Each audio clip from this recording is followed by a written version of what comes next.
Salut à tous, il y a pas longtemps on m'a demandé de faire une petite intro spécifique. Du coup je suis passé chez mon petit revendeur chez Narshada pour aller chercher un petit 12 ans d'âge.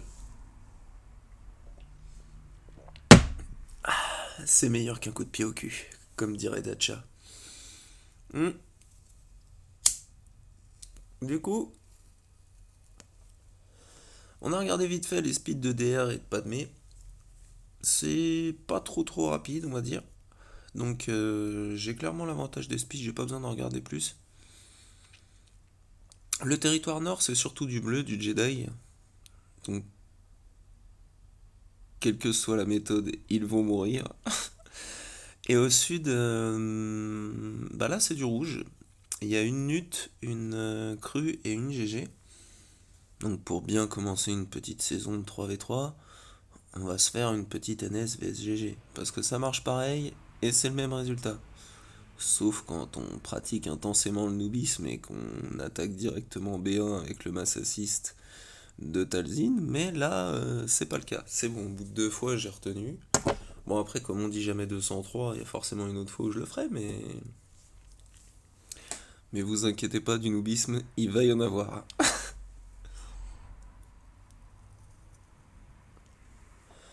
Du coup, c'est le même principe que le 5v5 en fait. Le principe, c'est que Talzin et la zombie crèvent le plus possible, histoire que Daka soit littéralement immortel.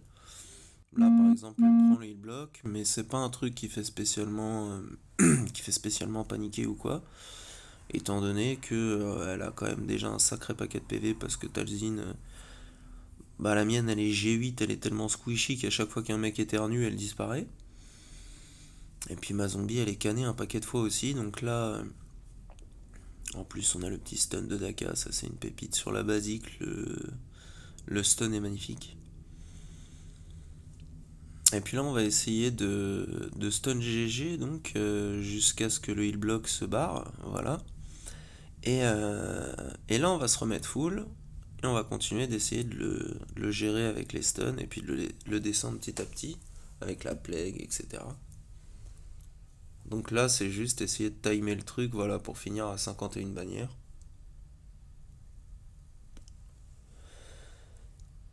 Et franchement, pas déçu, parce qu'ils sont quand même bien reliques. Bon, après, j'ai pas trop regardé leur mode, étant donné que le DR il a pas de m'en face quand on a fait la petite observation de base, m'avait suffi. Ensuite, on va aller sur la team Nut. Et un counter que j'aime bien, c'est les FO. Alors le panda, c'est parce que s'il arrive à rester en vie et qu'il se rank up, il met des tartes de l'espace. Mais l'officier et cru, ils peuvent gérer tellement bien et j'aime beaucoup j'aime beaucoup les sites dans le sens où c'est beaucoup de contrôle avec les sites de stun, de réduction de TM, d'ability block, tout ça. Et ben là avec cru et l'officier, c'est un peu pareil, on a le double stun, enfin le stun de 2 tours irrésistible de cru, on a le passage de tour de l'officier plus la réduc de TM sur l'aspect 2. Donc là on peut voir que le DDK, malgré qu'il ait bousillé mon seul DPS, et ben on n'est pas trop en panique. Parce qu'on va bousiller Nut, on va payer nos taxes là, et après on va juste contrôler le DDK, c'est-à-dire que là on va réduire le TM avec la deuxième spé de l'officier à chaque fois qu'elle est dispo, et sinon il va passer tout son temps stun, donc on a beau taper comme des mouches, bah au final il va pas prendre un tour et on va finir full vie, full protect sur ces deux là, donc ça fait encore une fois 51. C'est pas si mal que ça mine de rien. Ça fait deux teams pas ouf sur des trucs qui peuvent vite devenir chiants parce que Nut c'est clairement un des kings du 3v3, hein. Si ça commence à dégénérer avec lui, c'est une plaie. Et là, du coup, là par contre, j'avais vérifié les speeds parce que le lead de cru donne 30 de speed, mais j'étais au-dessus quand même. Et ce qui est parfait avec la Bad Batch, c'est qu'ils mettent direct Daze et Heal Block. Et qu'en plus, donc le premier move, c'est la OE de Echo qui met le Daze et le Heal Block. Et tous les buffs qu'elle va dispel feront gagner du TM à tout votre Bad Batch. Donc c'est pour ça qu'on a Hunter, Tech et Echo. On n'a pas Wrecker, donc on n'a pas de tank. Alors que Wrecker est vraiment une part importante de la Bad Batch. Mais là, on n'en a pas besoin, parce que ça va être vraiment pour contrôler la team d'en face. Encore une fois, ça va être vraiment du contrôle cru. Il a une régène de dingue. Et là, il régène rien du tout. Il a pris le heal block tour 1. Et fin, c'est terminé. Il est à nouveau stun. Hop, l'AOE. Terminé. Ensuite, il nous reste le Logic Hilo. Donc lui, bah là, c'est pareil, hein. Il est heal block, il est daze, il est verrouillé. Bon, il fera clairement plus rien, le pauvre garçon. Il est foutu. Et là, on se prend un petit 54. Parce que la Bad Batch, c'est clairement une team attaque, parce que c'est une team qui a une régène de santé et de protect de fou, donc ça fait vraiment 54 souvent. Ouais, la Bad Batch est incroyable, ok, je l'ai dit. Et derrière, je m'y attendais pas du tout, parce qu'il a quand même mis sa GL Ray. Au nord, il y a son gas. Donc ces deux top teams, il les a mis en def. Et puis au sud caché, il a mis du full résistance avec le petit intrus NS. Pourquoi pas. Donc là, je me suis dit, allez, j'y vais confiant. SE, armurière. L'alpha géonosien, impec. Je mets le petit brise-armure sur Ray en plus, histoire de lui taper encore plus fort dessus. Nickel. Là, il y a Po qui fait son dispel avec l'Imu Amélio, c'est pas grave. On se remet le taunt avec l'alpha, et là, la grosse erreur.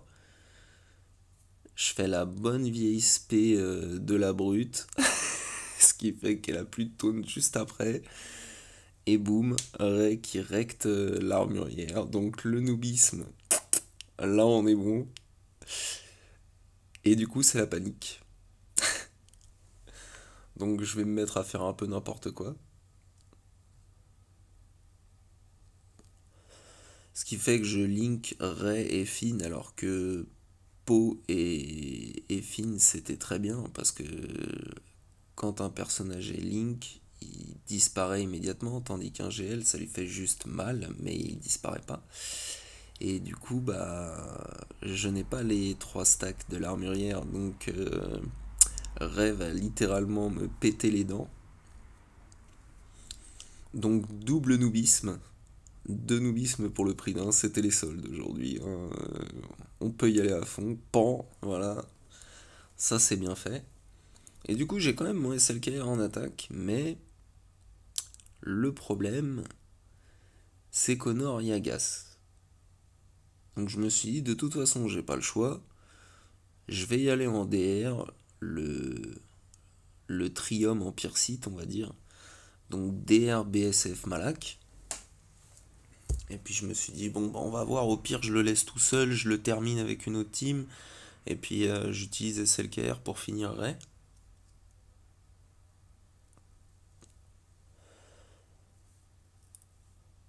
Donc bon, je pars avant, je crois que je suis à 339 sur DR, 308 sur BSF, je crois. Ouais, là, il fait tellement mal à Malak. Mais ce qui est bien, c'est qu'au moment où il se couche, du coup, je prends mon tour parce que je suis passé sous 50%. Hop, on termine les deux. Donc 5 Zerex. Là, il se relève, il met une patate de l'espace à Malak. Donc il est clairement pas là pour rigoler. Mais par contre, là, il est sous 50%. Il se chope la marque de mort. Un petit éclair. Bzzz, fin.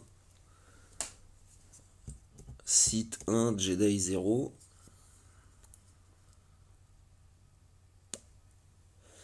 Donc il nous reste une Shakti, une Revan et une Basti. Et du coup, je vais aller check la speed de son Revan parce que comme son DR et sa Padmé n'étaient pas fou, bah, je me suis dit il y avait des chances que son Revan ne soit pas non plus. Ce qui nous permet donc de faire un petit entre guillemets trium parce qu'en fait on prend Passion, on prend Trône.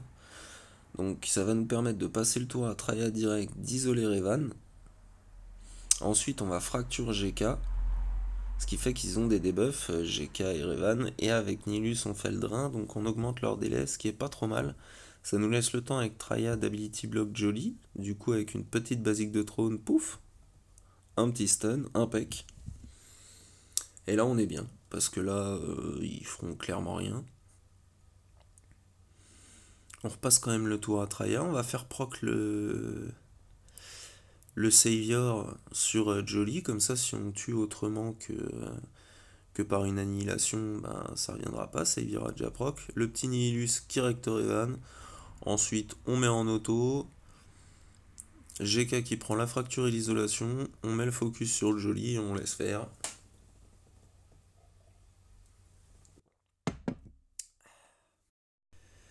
Donc ça nous fait 53 bannières en Traya contre Revan. Impeccable. Sith 2, Jedi 0. Parfait.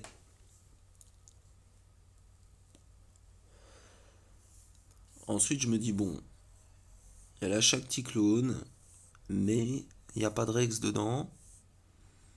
On va y aller en Kiranest Oda.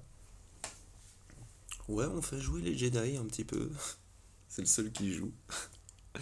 Enfin, qui joue pas d'ailleurs, vu qu'il fait rien. Si, le petit boost sur Nest. Ensuite, j'essayais de jouer pour voir si je pouvais maintenir Kira en vie. Une fois qu'elle claque, bon bah il y a juste à mettre le mode auto et puis c'est fini. On n'a plus qu'à apprécier la beauté de la Nest.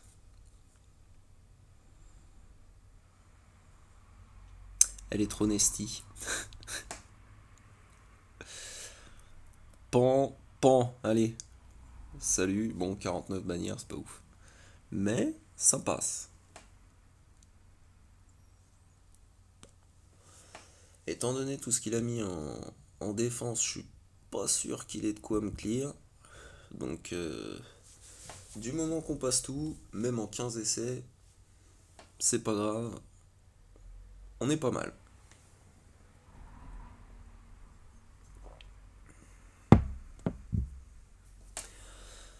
Donc là, sur la dernière team Jedi avec Basti, Grand Maître Yoda et Old Ben, bon, on va y aller en Palpa Vador Piet. Alors, ce qui est bien dans le fait de rajouter Piet, c'est que bah là, il casse pas de mes Team Troopers, étant donné que je l'avais juste gardé pour l'attaque et que j'ai une petite Team Trooper en def, et que il booste vraiment Vador, quoi. Non seulement il y a les pièges de l'empereur qui boostent bien, mais rien que quand il y a Vador avec Piet, il booste Vador à mort. Et puis là, voilà, quand on met la marque sur Hippie, quand il fait ses basiques avec des chocs, c'est parfait, impeccable. Donc Sith 3, Jedi 0, on va s'arrêter là, impec. Donc du coup, comme j'ai réussi le Sith Empire sur Gas, ça me permet de faire SLKR sur Rey. Bon, je sais plus trop où en étaient les TM, etc. Ce qui fait que mon TIES qui peut appeler un perso, donc j'aurais appelé SLKR, se fait rect immédiatement. Bon là, Storm FO y est passé. Il y a juste à attendre pour vraiment bien tabasser. Pan.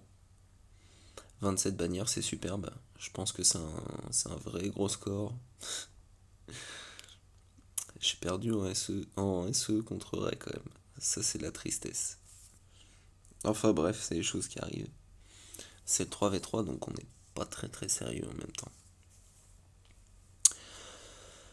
Donc là, je regardais un peu ce qui me restait, parce qu'il y a quand même une petite JTR BB8 et Stick Ray, qui est vraiment pas mal. Et du coup, je me demandais comment j'allais la coucher. Du coup, j'avais pas assez de FO pour espérer gagner, mais j'avais assez de FO quand même pour espérer coucher BB8. Parce que sans BB8, du coup, c'est quand même nettement plus facile.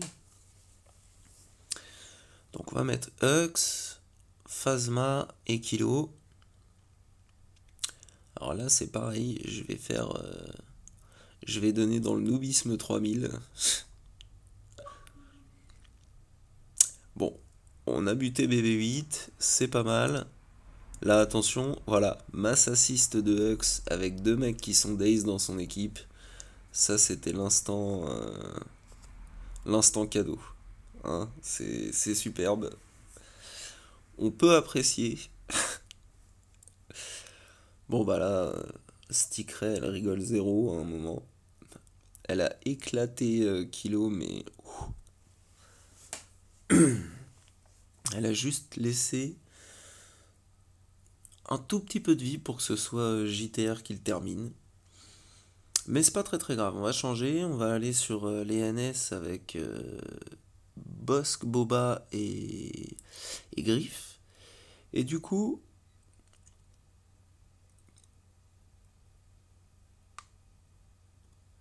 on va faire que deux choses, c'est on va taper la zombie étant donné que c'est elle qui va nous donner notre contrat, mais on va essayer de stun à droite à gauche par moment, soit Daka, soit Talzin, et d'exécuter dès qu'on peut avec le missile de Boba. Donc un petit 100 000 dans la Talzin qui était Gear Sleep, ça passe tout seul. En plus, ce qui est vraiment bien avec Griff, c'est la régène de Protec qui est ouf. Et là, au moment où je tue la zombie, ils prennent leur prime. Donc bon, un peu tard, mais c'est gagné. Là, il nous reste encore quand même à finir la petite JTR. Enfin, petite. Non, elle est costaud, mais la JTR. Et deux teams, il y a une team Po et une team Finn. Pas les Hero Po et Hero Finn, hein, le Po classique et le Finn classique.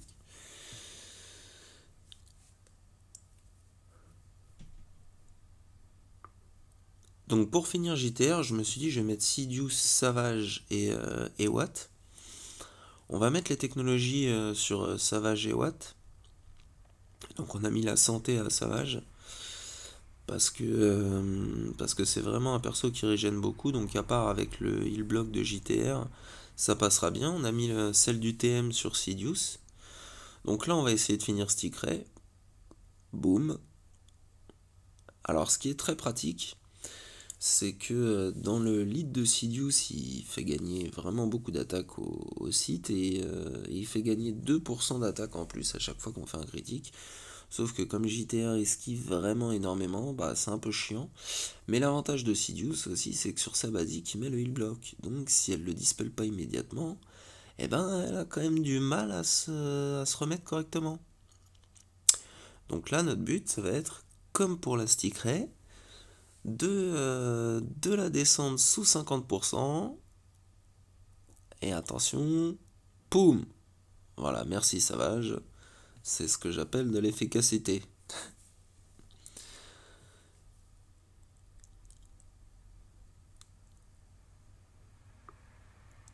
Donc il nous reste la team Po et la team Finn. Je regardais un peu ce que je pouvais faire. Bon. Et puis j'ai vu que j'avais encore mes petits rebelles ridicules. Donc avec le lead de Hanstorm, parce que j'aime beaucoup son lead, je le trouve vraiment bien, et puis en plus je lui ai mis sa Zeta. Donc c'est quand même de la régène de protection, et ça permet souvent de finir full vie, full protec. Et puis une autre chose qui est pas mal sur un Echui, c'est que comme je disais tout à l'heure, c'est vraiment une équipe qui en 3v3 peut vite contrôler toute la team d'en face. Pour peu que vous soyez pas mal modé, on a du stun, du dispel, du contre, franchement c'est vraiment pépite. Et, euh, et puis aussi, point de vue régène, santé protec, ils sont pas dégueulasses. Donc il y a moyen de faire de bonnes bannières avec cette team, même si ce sont des rebelles et que je ne suis pas spécialement fan. Et ben là, au moins, ils ont fait le café.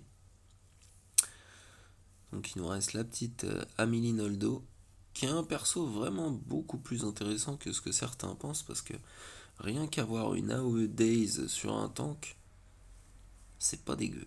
C'est, c'est pas dégueulasse. Donc, on a fait une erreur avec SE, une deuxième avec Hux quand on a voulu faire le Mass Assist, et là, celle-là, c'est la meilleure.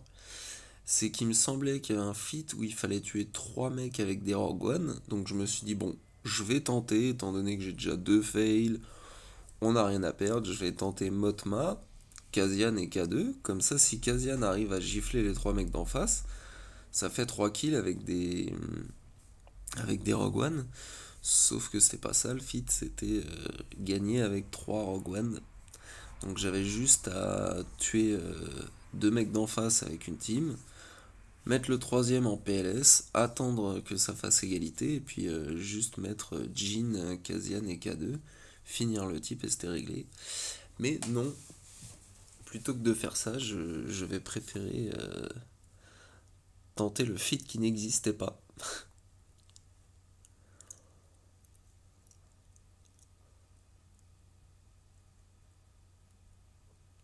Bon voilà, il y a eu un petit espoir à un moment, Po descendait tranquillement, mais dès qu'ils ont joué, pan, enfin, voilà. Bon. Mais du coup, je me suis dit, bon, on a 3 fails maintenant, c'est vraiment un bon début de GA, donc on va utiliser les Jawa quand même. On est obligé de tenter. Il faut le faire. Quand on a des Jawa, il faut le faire. Puis en plus, ça commence à faire des paris sur ce que je vais dire pendant les commentaires. Donc bon, je ne voudrais pas décevoir mon audimat. Oh, bitch. Allez, 30, c'est pas si mal, 30 pour les Jawa et un deuxième essai. Donc là, bah, on a fini les toons. Il y a un trône et un radius. Donc le trône, je l'ai fait en finaliseur 64 bannières. Ça me va. Et le radius en malveillant 68 bannières. Bon, par contre, la tristesse du truc, c'est qu'il a même pas essayé d'attaquer. Donc c'est vraiment miteux, c'est un peu dommage. Et puis bon, bah sur ce, pour ceux qui sont intéressés, n'hésitez pas à me MP pour l'adresse sur Narshada de ma petite boutique. C'est vraiment impeccable, vous pouvez trouver un peu de tout ce que vous voulez, c'est génial. Allez, salut à tous.